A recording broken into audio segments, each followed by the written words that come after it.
Hey, welcome back to WorldwideGiantGrowers.com. I'm going to talk to you today about us buying big tomato plants that already have tomatoes on them. It is not really a great idea unless you're looking for smaller fruit and a small yield. If you keep them in the container and grow them that way, that's what you're going to have.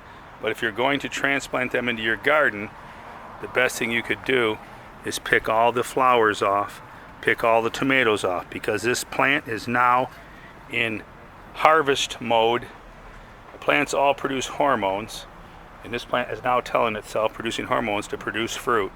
So you'd want to pick off all these fruit, blossoms, and tomatoes and toss them aside and send the plant back into veg mode, growing plant. And then it would probably grow plant for a couple weeks before it fruits again. And I would highly recommend using some mycorrhiza when you're transplanting into the ground. Lots of great brands of mycorrhiza out there. I want to remind you all, click on your notifications, subscribe to my channel, and everybody who comments on the most recent videos that are, and I'm going to link one back to another tomato video right now.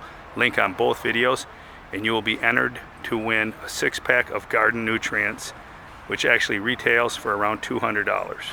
So anybody's welcome to join. If you're from Canada or Europe, I'll split the shipping with you. In the US, continental US, the shipping will be paid by me.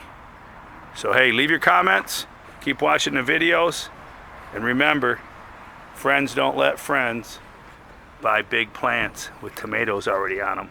Buy the little plants, they're like 6 inches tall, don't have flowers on them yet. Put them in the ground, you'll be amazed how fast they grow, and you'll get a much better crop than transplanting big tomato plants into the ground.